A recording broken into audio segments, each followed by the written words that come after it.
So it turns out that consumer activism works, or so says Microsoft. Let me know what you think in the comments below, but first, my opinion. I'm Tarmack and this is Feature Creep.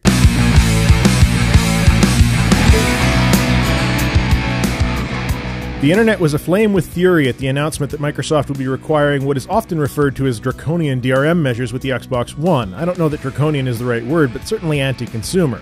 But the internet is a vocal minority, or so we're told. When the DRM policy started to get featured on places like CNN and Late Night with Jimmy Fallon, though, it started to hit a wider audience, and if Amazon data is to be believed at face value, their pre-orders were suffering badly. A number of places have since nicknamed it the Xbox 180 after Microsoft did exactly that. On June 19th, Microsoft issued an update to their Xbox One FAQ that listed the following changes based on consumer feedback. It will no longer have a 24-hour online authentication. All game discs operate just like they do right now on the Xbox 360, which also means that trading games is back in the cards. You do require an internet connection for the initial setup of the console, but that's a pretty minor issue, and one of the biggest items on the list, region locking is no longer a problem. So I guess congratulations, Reorder, for the game consumer populace. Your blogs, videos, comments, tweets, and most importantly, actively avoiding pre-ordering the Xbox One have changed this console generation for the better. Good work.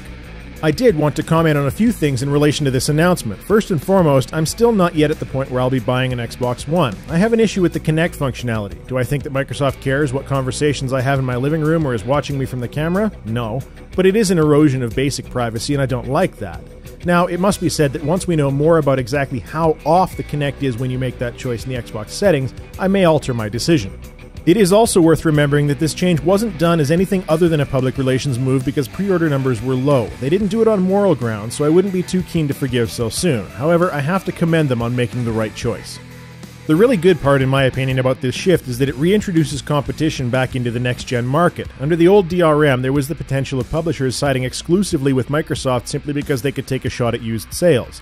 The big publishers answer to shareholders, and bottom dollar is the most important number to them. If that happened, then the gaming market would suffer due to lack of competition.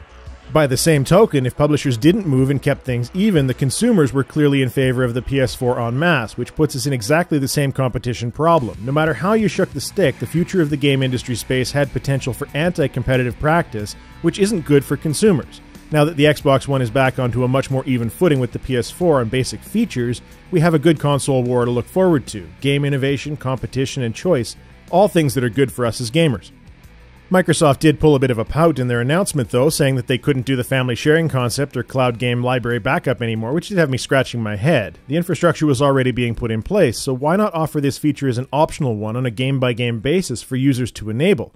This was one of the really neat concept ideas that the Xbox One had over the PS4, and as an optional choice would be an exceptional feature. Where do you stand on this argument? Are you going to buy an Xbox One now if you weren't before? And if you were, for you are these changes a positive thing? Let me know in the comments below. And make sure to like this video and subscribe to the Gnomecast for more industry discussion. That's all I have to say. Tarmack out.